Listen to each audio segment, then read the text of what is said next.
2-5 second ઊભા રહ્યા. મૃત્યુ બધાની બહેનો તરફ પહોંચી ગઈ. બાપા ત્યાં જ ઊભા રહ્યા. બાપાએ 5-4 ને બોલાવ્યા.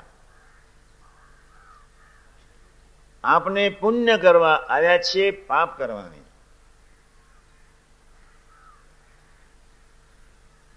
પછી સ્વામીજીએ એક્સપ્રેસ આવ્યો એટલે ફર્સ્ટ ક્લાસમાં બેસાડી દીધા.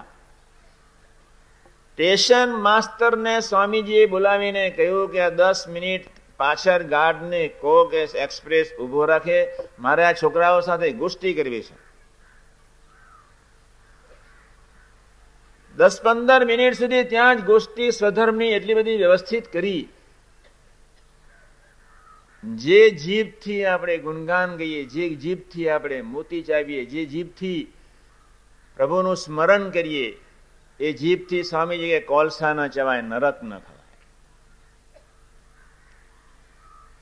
જે આંખોથી ભગવાનની રસગન મૂર્તિના દર્શન કરતા હતા, એ જ આંખોથી હાડકાને ચામડાની કોથળીઓ તરફ સહજ જ એ મૂર્તિઓનું સુખ લેતા હતા. યુવા જીવનમાં કે આપના સૌના જીવનમાં એક વિવેક સ્થિર થાય તે માટે 3 ચીજની ખૂબ જરૂર છે જ. દુનિયાની કોઈ પણ વ્યક્તિ એમ નથી કહી શકવાનો કે પંચવિષયાદિકમાં સુખ છે. એટલા જ માટે સ્વામીજીએ 25-28 મુદ્દાઓમાં એક મુદ્દો 2-3 મુદ્દાઓ અમે લખ્યા છે કે રવિવારની સભામાં કલાક 2 કલાક, અઠવાડિયે કલાક 2 કલાક આપણે રવિવારની સભામાં જવું. પ્રાદેશિક સંતો કે કાર્યકર્તાઓ એસ્પેશિયલી યુવા સમાજનું ખૂબ ધ્યાન રાખે. હમણાં હું સુરત હતો, 14મી જાન્યુઆરી મેં અમે ત્યાં 3-4 દિવસ ત્યાં જ રોકાયા હતા. તદ્દન નવા સ્ટાબોરિયા હતા, 100 છોકરાઓનો એક સમાજ. બધાને પરીક્ષાઓ હતી, બિચારાઓ અહીં ન આવી શક્યા. વાદરશાના અહીં આવી શકી નથી જ, પરીક્ષાઓ ખૂબ છે આ દિવસોમાં જ.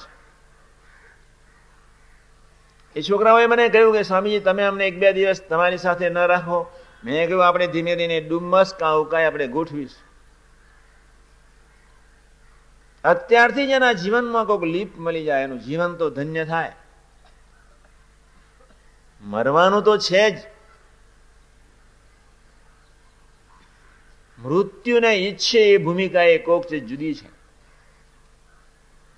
જીવન, જન્મ અને મૃત્યુ બંને સરખાવાના લાગવા જોઈએ. એનું વિવેક કહેવાય. ગમે તેવો માણસ હોય ફોસે જ્યાં લઈ જવાનો તો ભુટ્ટો બન બિચારો કોથરા જેવો થઈ ગયો હતો. એ ભુટ્ટાને કહેવામાં જ આવ્યું કે હવે તમારે ફાંસીની જેસ તૈયારી પર.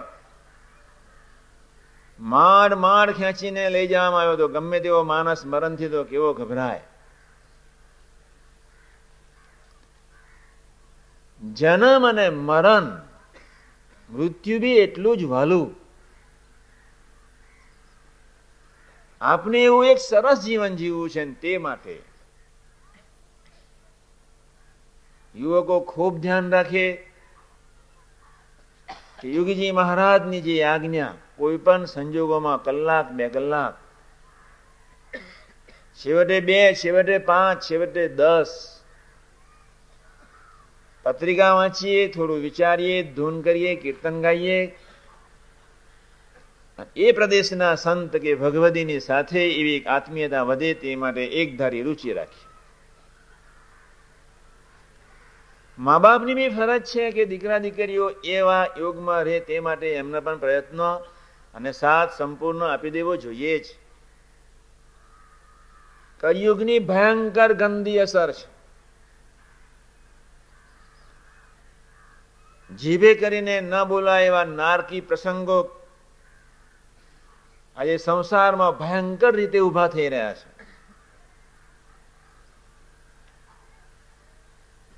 ઉત્તર પ્રદેશની દુનિયાની વાત તો થાય એવી છે નહીં, પણ ગુજરાત એ તરફ જઈ રહ્યું છે ત્યારે આપણે બધાએ ખૂબ સજાગ રહેવાનું છે. બિહારમાં કોણ માનસ એ જ પ્રશ્ન છે, ગણવા પડે. 2, 4, 5, 10, 25 પૂરું થઈ ગયું.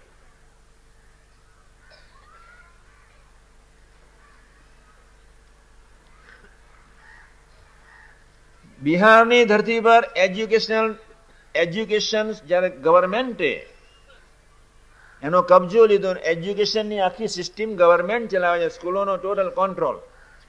અમરસિંહભાઈ સુખડા આવ્યા હતા, મેં બહુ સ્પષ્ટપણે કહી દીધું કે એજ્યુકેશનમાં તમે લોકો હાથ નહીં કાઢતા.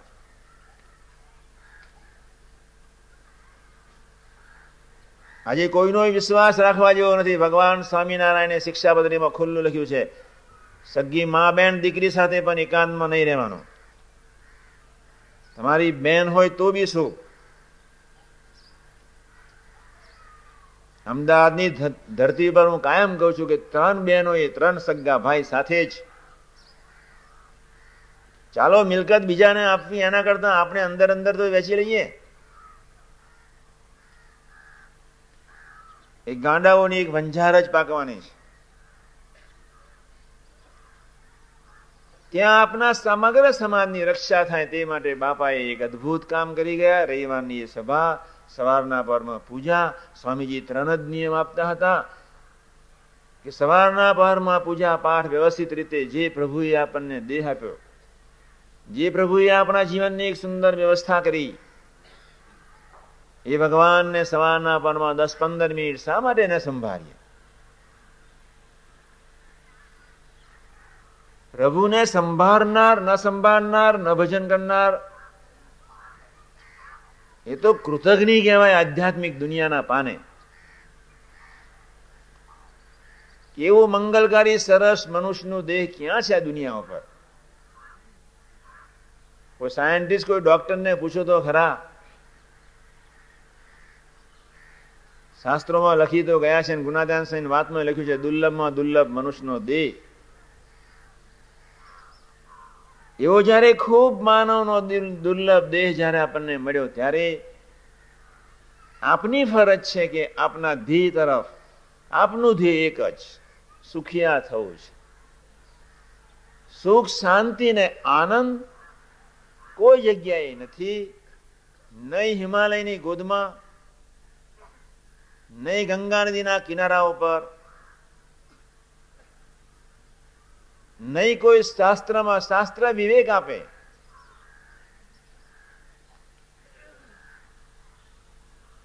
રામાયણના હમણાં જ બધા એપિસોડ બધા પૂરા થયા. આખું રામાયણ, રામાયણ સાગરનું બધું જ પૂરું થયું, હવે ચાલી રહ્યું છે. એ લોકો નથી કહી શકવાના કે અમે બીડી છોડવાના છે. શક્ય જ નથી. રામ, લક્ષ્મણ ને ભરત ને શત્રુઘ્નના ભલે પાત્રો ભજવાઈ ગયા, સારી વાત છે. શાસ્ત્રો કદાચ કોઈ સૂઝ આપશે, કરવું ન કરવું એનો વિવેક આશીર્વાદ સિવાય સ્થિર ન થાય. એટલે જ મહારાજે કહ્યું છે, સુખ, શાંતિ ને આનંદ એક ભગવાનની મૂર્તિના ચરણાવિંદમાં સમાયેલો છે. ભગવાન કે સંત, બાકી કાંઈ નથી. હવે જ્યારે આપણને એક સુવર્ણ તક મળી છે, ત્યારે આપણે બાપાના બધા જ યુવકો જાગૃત થઈએ. સ્વામીજીને યોગો ખૂબ ગમતા હતા. આપણે જાગૃત થઈએ, યોગી શતાબ્દીના આકારે થવા માટે. 2 દિવસથી હું કહું છું, ખરેખર આ દીકરા થવું છે. આવી તક નથી આવવાની. શા માટે? કમ વોટ મેં, જે થવાનું એ થાય. દીકરા થઈને જીવી લેવું છે. એ માટે જયારે આ એક બુકલેટ, આ એક પુસ્તિકા જે તમારી આગળ મૂકવામાં આવશે, ત્યારે સંઘને ઓળખીને, સંતો સાથે વાતપ્રોત થઈને, બાપાની એ આજ્ઞા પાડીને, સ્વામી 3 જ વસ્તુ કહેતા: પૂજા પાઠ, માળા ફેરવી 1, રવિવારની સભામાં જવું 2, સમ સુહૃદ ભાવ એકતા વધારવા. આજ્ઞા કેટલી સામાન્ય લાગે. બાકી તો કોઈ કુસંગીના યોગમાં જો આવી ગયો તો જય સ્વામિનારાયણ, એના વિચારની દશા બેસી જાય. અને એટલે ગુણાતાન સાંઈની એક વાત તમે અહીંથી યાદ કરીને જજો.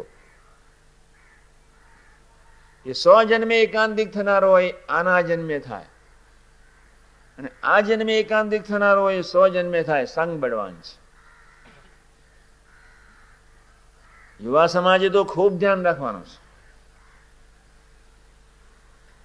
અત્યારની પરિસ્થિતિ જેટલી બધી વિહવળ છે, કોણ મિત્ર એક બી પ્રશ્ન છે.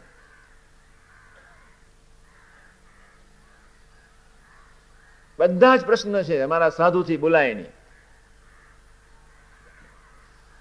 મુંબઈમાં હમણાં હું ગયો હતો 15, 20, 25 દિવસ પહેલા. મારા વાસુભાઈ એક